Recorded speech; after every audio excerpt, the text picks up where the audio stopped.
Baik, selamat pagi Bapak. Bagi Maaf Bapak mengganggu, saya minta waktu Bapak sebentar. Saya ingin mewawancarai Bapak dan meminta sedikit informasi berkaitan dengan tugas yang Bapak jalankan selama menjadi pemimpin dan juga berkaitan dengan pengambilan keputusan berbasis nilai-nilai kebajikan.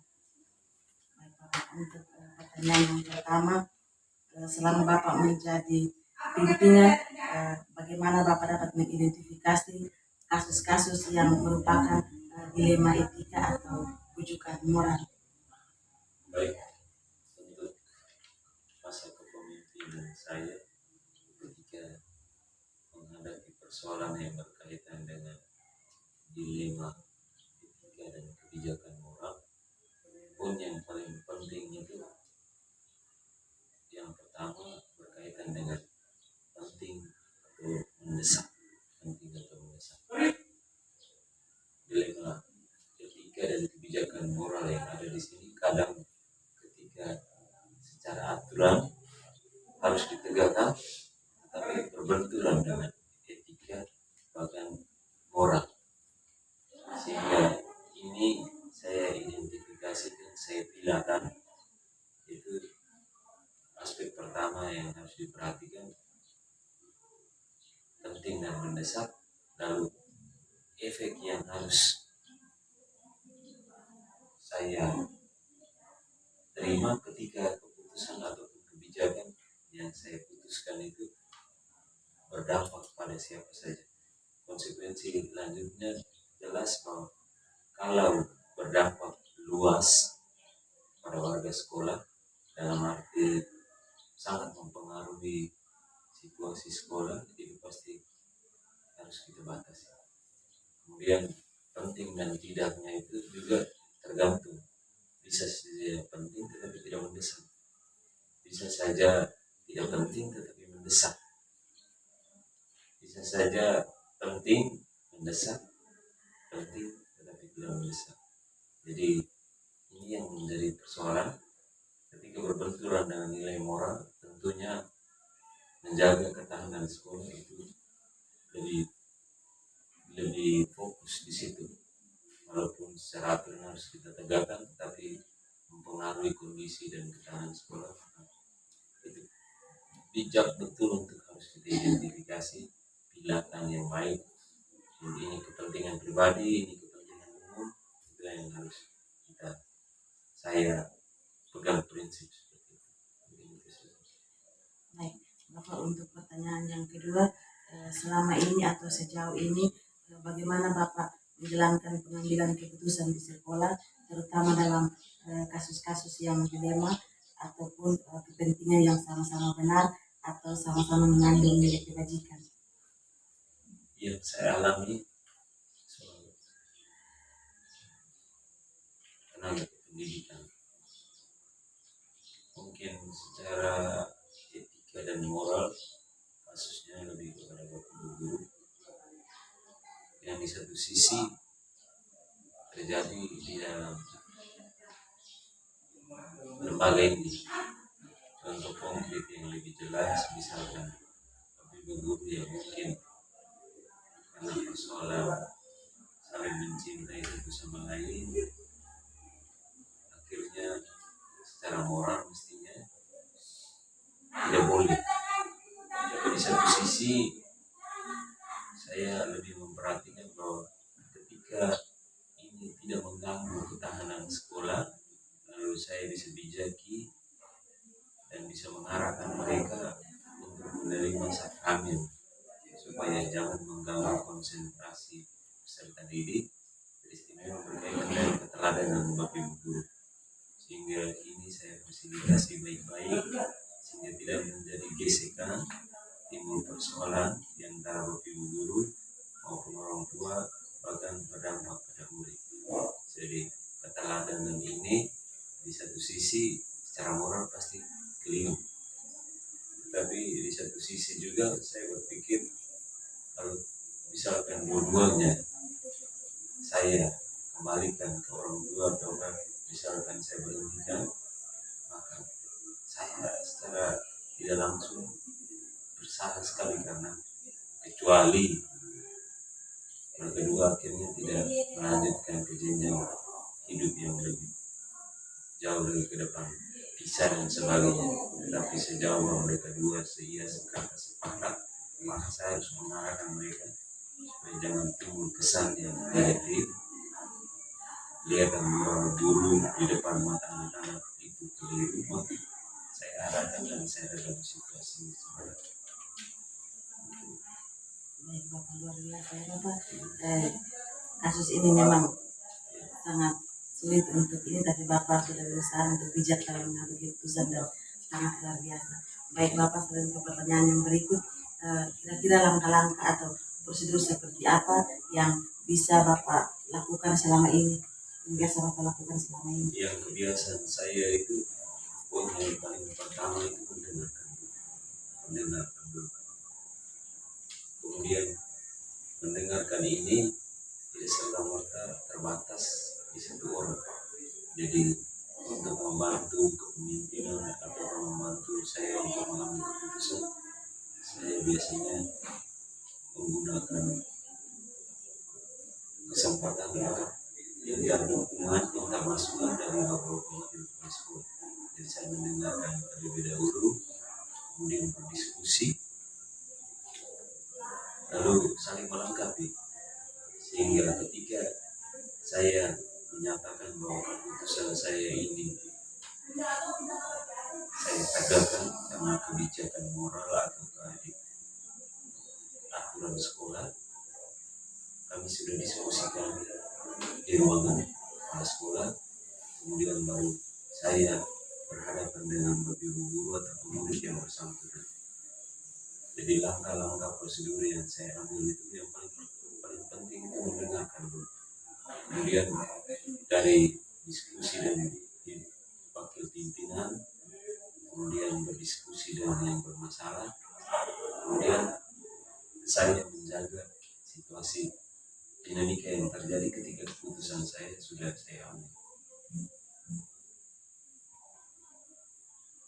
Baik Bapak, untuk pertanyaan yang berikut, hal-hal apa saja yang selama ini Bapak anggap efektif dalam pengambilan keputusan pada kasus-kasus yang masuk dalam dilema etika?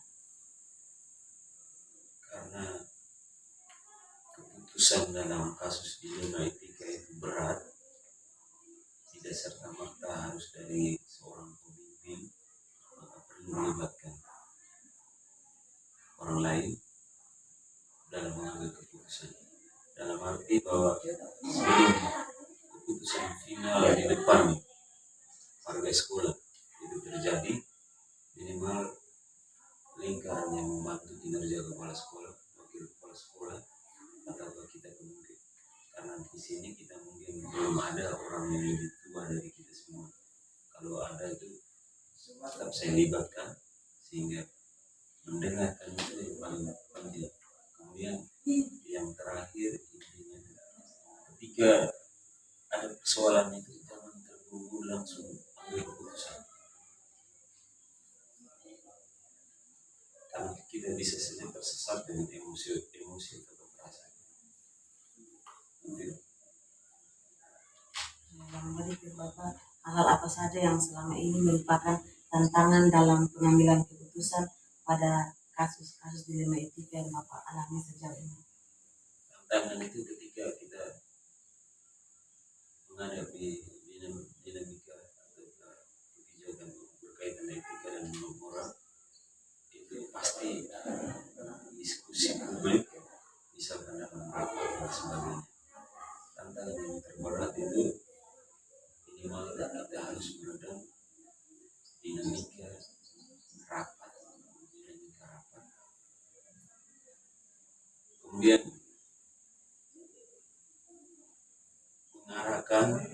mengarahkan banyak pikiran, banyak kepala,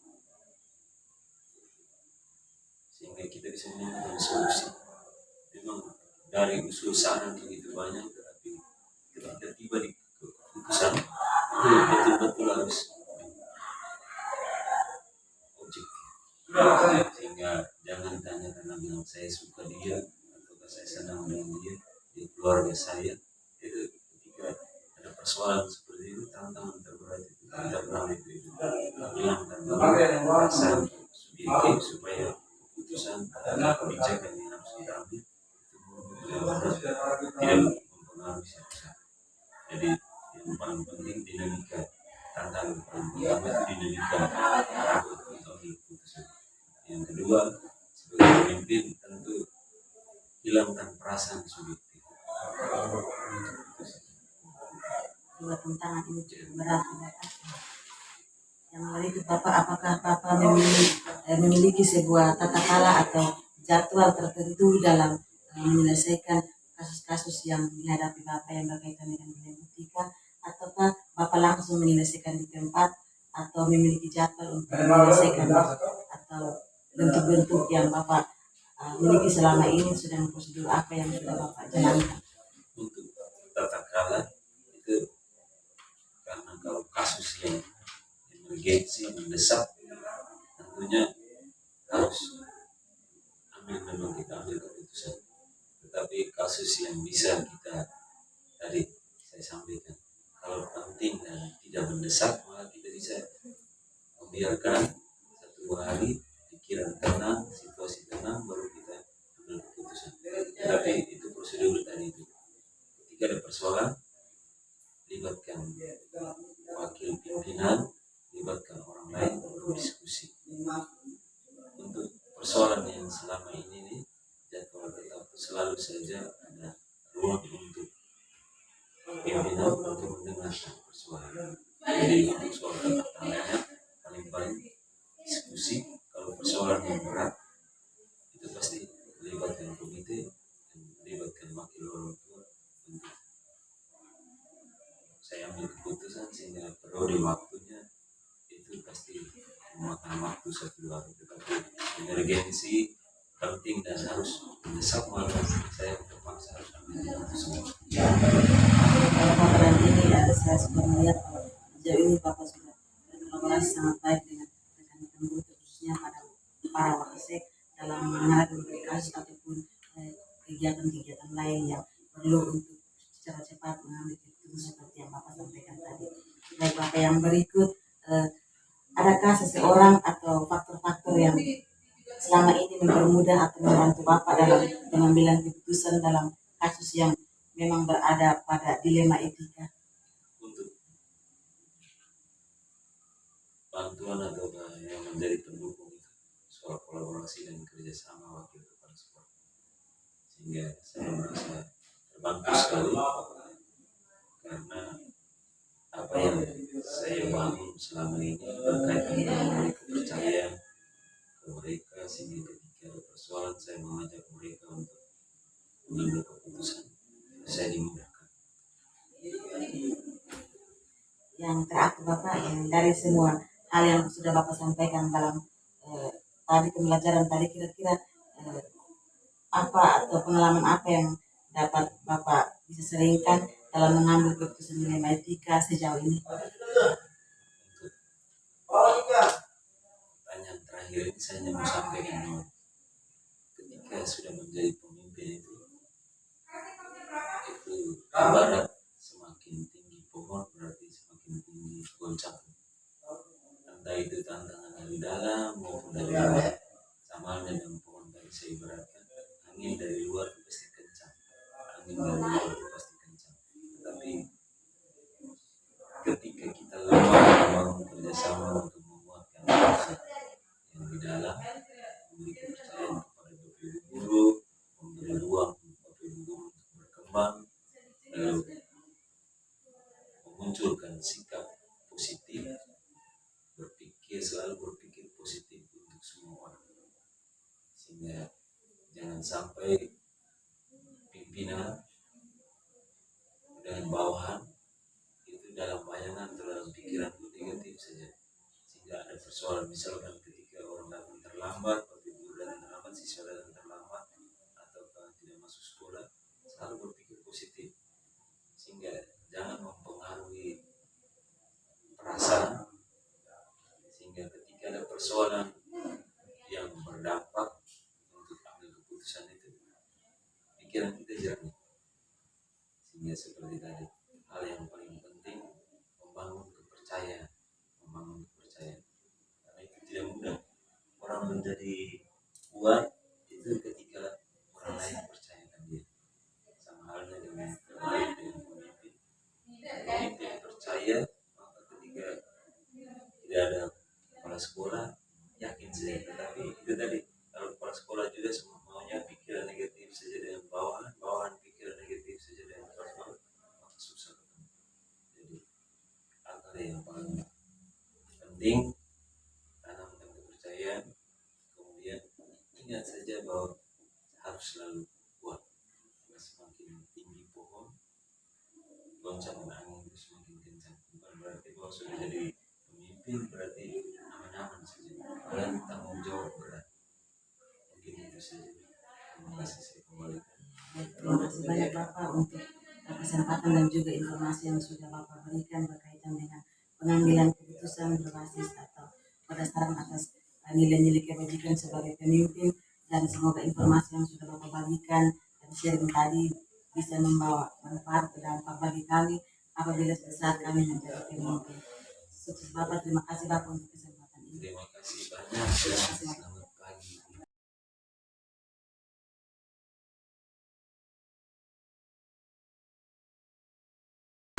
Baik, selamat pagi Bapak. Pagi Ibu. Baik, Bapak, sebelumnya mohon maaf saya minta waktu Bapak sebentar. Saya mau meminta informasi terkait beberapa hal yang berkaitan dengan Bapak selama Bapak menjadi pemimpin, dan ini berkaitan dengan pengambilan keputusan berbasis nilai-nilai kebajikan. Baik Ibu. Baik Bapak, saya langsung saja Bapak, di sini ada beberapa pertanyaan. Yang pertama, selama ini bagaimana Bapak dapat mengidentifikasi kasus-kasus yang merupakan dilema etika atau rujukan moral? Baik Ibu, selamat ini saya menjadi pemimpin di sekolah ini. Banyak sekali yang saya mengalami kasus atau permasalahan yang dihadapi oleh teman-teman guru, yang termasuk dalam dilema etika, artinya bahwa saya sebagai kepala sekolah harus betul-betul memutuskan bahwa ini benar vs benar, ini benar atau benar vs salah. Jadi saya harus punya beberapa tahapan untuk bisa memutuskan itu. Sebelum saya memutuskan dengan baik, saya harus berpikir dengan jernih dan harus melewati beberapa tahapan-tahapan itu. Ya.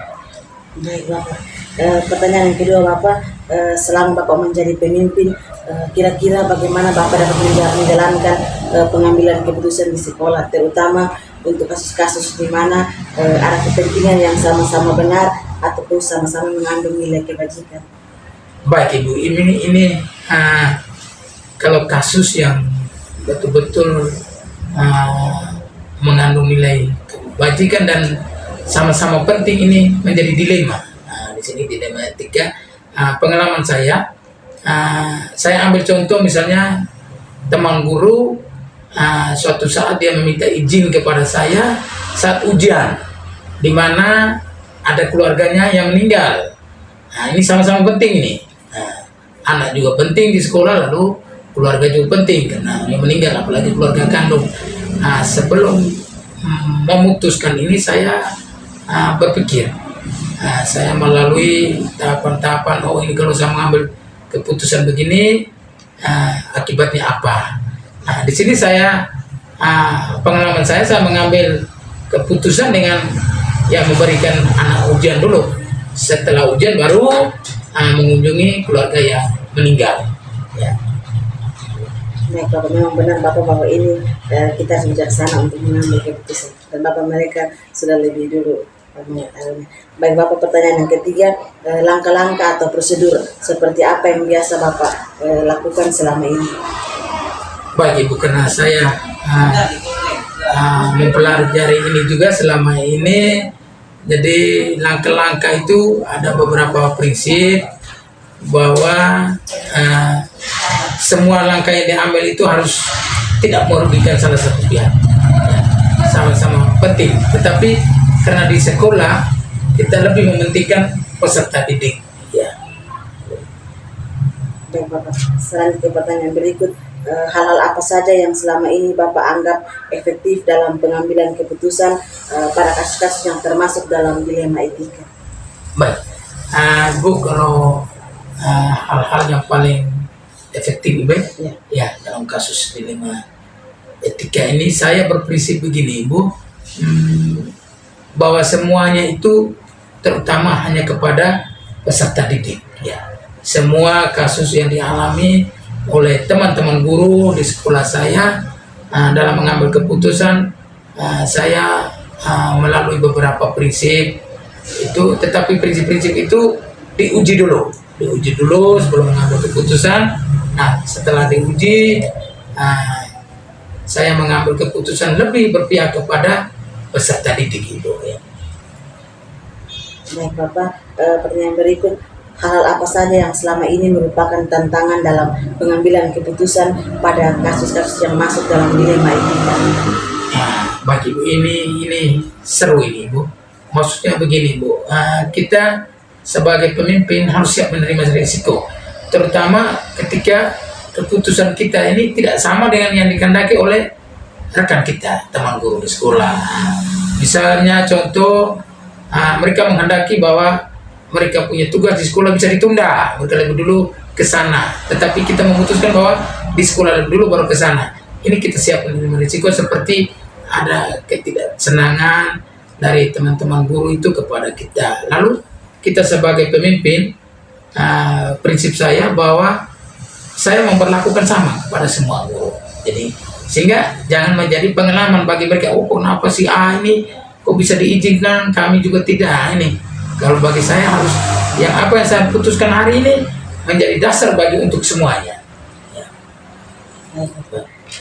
Pertanyaan berikut Bapak, apakah Bapak memiliki sebuah tata cara atau jadwal tertentu dalam sebuah penyelesaian kasus dilema etika? Apakah Bapak langsung menyelesaikan di tempat atau memiliki sebuah jadwal untuk menyelesaikan nanti? Bentuk atau prosedur seperti apa yang sudah Bapak jalankan selama ini? Baik Ibu, di sini saya ambil satu contoh. Kalau kasusnya yang menyangkut dengan pelanggaran moral, contohnya pelanggaran moral yang mengorbankan peserta didik, berarti saya memilih waktu untuk beberapa hari untuk mengambil keputusan, karena kita harus mengambil keterangan dari berbagai pihak, kita harus konsultasi dengan orang berbagai pihak, sehingga betul-betul keputusan itu benar-benar adil ya. Maka itu saya membutuhkan beberapa hari. Nah, itu kasus seperti itu. Tapi kalau kasus yang bersifat dilema etika dan saat itu kita harus memutuskan, jadi saya hanya butuh beberapa menit untuk berpikir dan melalui beberapa prinsip dalam pengambilan keputusan. Setelah itu langsung mengambil keputusan. Yang berikut Bapak, adakah seseorang ataupun faktor-faktor yang selama ini mempermudah atau membantu Bapak dalam pengambilan keputusan dalam kasus-kasus yang masuk dalam dilema etika? Baik Ibu, kalau di sekolah saya kebetulan ada beberapa 1-2 orang guru menjadi alumni guru penggerak, sehingga saya juga alumni guru penggerak, sehingga dalam pengambilan keputusan ini teman-teman guru yang bukan dari guru penggerak itu sebelum ke saya mereka lebih dulu kepada teman-teman guru penggerak, sehingga di sana mereka berkomunikasi dulu kira-kira kalau kasus ini bagaimana, kalau ke pimpinan untuk bisa mengambil satu sikap atau keputusan. Jadi pihak yang membantu saya ya teman-teman guru itu yang sudah mempunyai pengetahuan tentang bagaimana kita bisa mengambil keputusan soal masalah dilema etika itu. Baik Bapak, ini pertanyaan terakhir. Dari semua hal yang sudah Bapak sampaikan tadi, kira-kira pembelajaran apa yang Bapak dapat dari pengalaman Bapak ketika mengambil keputusan selama menjadi pemimpin? Baik Ibu, pengalaman ini kita sebagai pemimpin, ini pengalaman yang sangat menantang sebetulnya. Sangat menantang karena kita berhadapan dengan teman-teman guru kita yang mempunyai kepentingan masing-masing. Ya, mempunyai keinginan masing-masing, dan kita manusia ini mempunyai sikap keegoan yang tinggi Ibu. Artinya ada beberapa teman guru yang memaksakan kehendak, ya memaksakan kehendak di mana mereka punya keinginan untuk masalah ini harus berpihak pada mereka. Nah, itu sangat tinggi. Nah, kita sebagai pemimpin, kita betul-betul melihat, kita belajar bagaimana mengambil sebuah keputusan, termasuk keputusan dilema etika ini, karena ini sangat berpengaruh kepada perkembangan peserta didik, perkembangan guru itu sendiri. Nah, dari sikapnya, dari moralnya, jadi betul-betul kita mengambil keputusan-keputusan itu yang kalau saya prinsipnya keputusan saya selalu berpihak pada siswa. Apa yang menjadi kewajiban dia di sekolah itu harus diutamakan, ya, harus diutamakan sehingga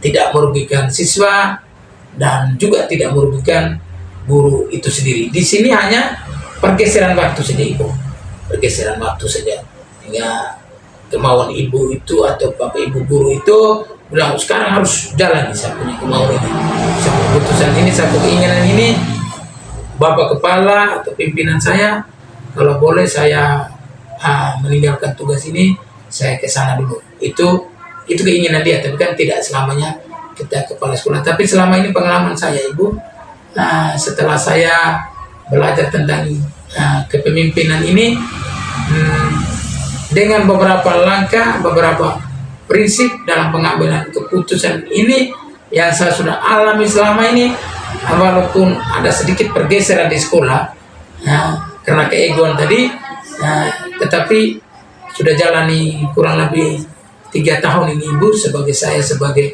seorang kepala sekolah. Pergeseran itu awalnya agak lebar, agak besar, tapi setelah dalam perjalanan teman-teman semakin mengerti, oh ini yang masalah-masalah ini coba kita diskusikan dan kita harus ikuti keputusan yang diambil oleh pimpinan, karena dampaknya yang mereka alami selama ini sudah sangat baik bagi mereka sendiri dan bagi juga peserta didik di sekolah, perkembangan sekolah. Lalu yang paling penting itu bagi pertumbuhan dan perkembangan bagi karakter guru itu sendiri, di mana mereka bisa membedakan, oh ini yang lebih dulu, ini yang kemudian. Ya, terima kasih banyak Bapak. Informasi Bapak berikan tadi sangat bermanfaat untuk saya ke depan dan menjadi pembelajaran apabila suatu kelak kami melakukan itu. Terima kasih banyak Bapak. Terima kasih banyak Bapak untuk informasi dan juga waktunya di pagi hari ini. Selamat pagi Bapak. Ya, pagi, Bu.